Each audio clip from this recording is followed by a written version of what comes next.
Welcome to this week in the world of wrestling.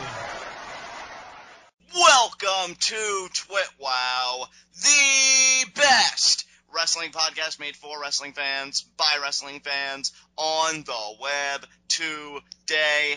I'm John, that's my cohort and commentary, Ashton, and this is our Monday Night Raw review. And this episode of Raw, it was pretty average for me at best. I mean, the main narrative of this show was, of course, Team Cena versus Team Authority at Survivor Series. So I guess for all intents and purposes, in terms of building up that main event, this was a solid Raw. But taking it in a show by itself, I feel like this is pretty substandard programming. Ashton, what do you think of it? I don't know. I feel like I have such mixed feelings about this Raw because one side of me feels like it was just a glorified, televised house show. But then another side of me is like, no, you know what? We got a lot of storyline progression. We got one of the coolest finishes to a Raw that I've seen in a really long time. And we got a double swerve in one night. And I don't know, I like it, but I don't know, like, it's memorable, but on the same note, it's like I can't remember the memorable stuff until I really think about it, if that makes any sense at all. I think that does make sense. You know, you gotta understand, this is a 3-hour program, and granted, you know, this was a tape show and everything, but, you know, the fact is, I think any time that a program drags on that long, even when something cool happens, it may take you a while for that to sink in and really reflect upon it. So I totally get where you're coming from. But with that said, let's get right into our first segment, Heat of the Night. And to the shock of everyone, I actually do have a Heat of the Night and one nitpick. I decided to not classify it as a second Heat of the Night. So my first Heat of the Night was actually a remark that you made, Ashton, and I think WWE is continuing to build upon it, much to my dislike. The humanization of Rusev.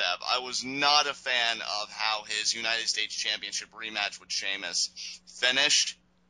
I really would have liked if they would have found a more creative way for Rusev to join Team Authority, or even if it was just something as simple as Stephanie saying, well, you know how big WWE is, we personally reached out to Putin and we came to an agreement, a compromise for you to join Team Authority or something like that. The fact that Jamie Noble and Mercury had to pounce on Sheamus and give Rusev the count-out victory when in the match where he won the championship, he won decisively and dominantly. Well, yeah, I mean, to me, it's not a matter of Jamie Noble and Joey Mercury needing to do that for Rusev. It just made it a little easier for him. I don't think that they need to. I don't think that the WWE is even trying to act like Rusev needed them. I think that they're just trying to act like Stephanie sent them out there as a favor to help to sway him to join the Authority. I mean, I guess, but it still got under my skin because I'm thinking, here's a guy that we know can take care of business against anybody, and I love that about Rusev. And even if it was just merely meant to be a bargaining chip on the Authority side, I just don't want Rusev getting wins that way when he's a champion. I think now he should be more dominant than ever because he is a title holder. But, you know, I just wanted to get that off there. And then my nitpick, just to really quickly go over that, I know you may have been a fan of the double swerve. I don't quite know yet. I personally wasn't all that crazy about what they did with Ryback last night. I would love if he just said screw both teams and just went on his own. You know, went back to kind of like that dominant destructive machine, really no loyalties to anybody, just doing his own thing. I would have preferred... That's kind of what I was under the impression would happen, to be honest. I'm still kind of anticipating Ryback joining Team Cena, though, and that's the thing. Why would he join Team Cena when he literally just spine-bustered him earlier on in the night? I think that he kind of made it clear that he has no allegiances. Yeah, I mean, he spine-busted him earlier in the night, but the Authority, when he was in their camp, so to speak, very antagonistic, and I think that antagonism, because he attacked them to end the show, is going to continue in future weeks leading up to Survivor Series, and I think ultimately Ryback, even if it's for his own benefit, is going to end up joining Team Cena. And while that's certainly fine, and while I do think it's great that he's going to be in a spotlight like that, character-wise, I don't know. I'd almost think it would be kind of cool if he just cut a, succinct promo declaring that he has no allegiances to anybody, and then he's a mental machine, and he wants to destroy, and he'll destroy any way he can. So, I just really, I thought the double swerve, as you called it, I just thought it was overbooked nonsense for me. I really didn't care for it. Yeah. Honestly, the thing that I kind of compare it to is an episode of South Park, where you kind of go into it with everything being normal, and then throughout the course of the episode, all of the dynamics of the universe that you're living in change, but they all kind of snap back by the end of the episode. That's kind of what happened here. Yeah, that's actually beautifully said. So with that said, I'm going to hand the ball over to you. Do you have any heats of the night tonight? No.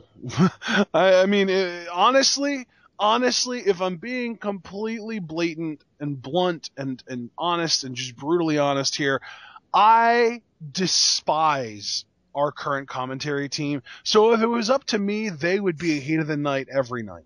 But for the sake of avoiding monotony and for the sake of saving our viewers from having to hear me rant about how terrible JBL is again, I'm just going to leave it. And I'm going to pick my spots, and I'm only going to have a commentary-related heat of the night on nights where I can point out something very specific about what they did that annoyed and ticked me off, and this isn't one of those nights. So that's quite fair, sir. What a reversal of roles. I have the criticisms, and you're just going to pass it over. So with that said... Well, yeah, and the really ironic thing is both of your criticisms are things that I feel like are perfectly well justified and not necessarily something that I would be critical of myself. Right, so strange. Not only did I not have any criticisms of my own, but I didn't even sign on to any of yours. There you go, man, yeah. That is strange. So with that said, let's get right into our Monday Night Raw review. And John Cena comes out.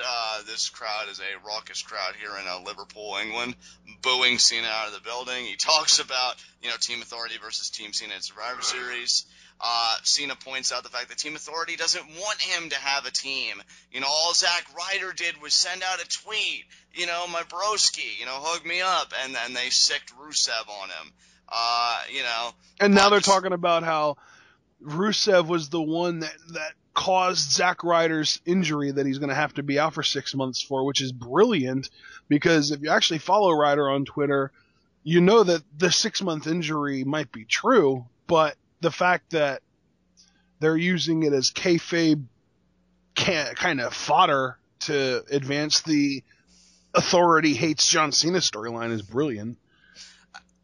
Absolutely, completely agree with you there. Cena said, though, despite all the bullying tactics from the Authority, despite wanting to scare everybody in the Before you room, move on, I just wanted to say, I guess Zack Ryder is going to be on TV about as much in the next 6 months as he's been in the last 6 months. Apply cold water to the burned area. That's such a common joke people have been making, though. I just had to take my shot. I don't blame you. He deserves all the shots he gets. But, with that said, Cena says that despite the fact that the Authority has been, bullying everybody in the back and scaring them to join Team Cena, he has found 2 willing participants. He calls one a very gifted athlete, former World Heavyweight Champion Jack Swagger, which that kind of, I think, shocked both Ashton and I. Wasn't expecting that name to leave Cena's mouth. And then, of course, the other one being the current Intercontinental Champion, Dolph Ziggler. And Dolph's name gets a huge pop. And there were "We Want Ziggler" chants. And Cena the Jack Swagger thing was really odd. But I have to say, did we ever talk about Smackdown?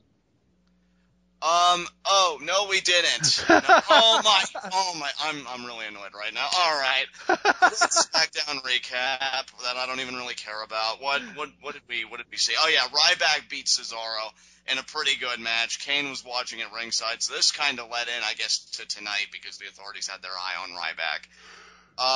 One good segment that I didn't even watch, but it was recapped on Raw. Christian had a peep show episode with Dean Ambrose as the guest. Yeah, is it just me, or did this episode of Raw that we watched, this week advertise an episode of Chris Jericho's highlight reel on Friday? It did. When did Chris Jericho come back, and why is this not a bigger deal? I don't know. Maybe he's just stopping in because maybe he's in Europe at the same time WWE is. I don't know. But weird. But yeah, the peep show thing, yeah. I mean, Bray Wyatt had an incredibly creepy moment here tonight.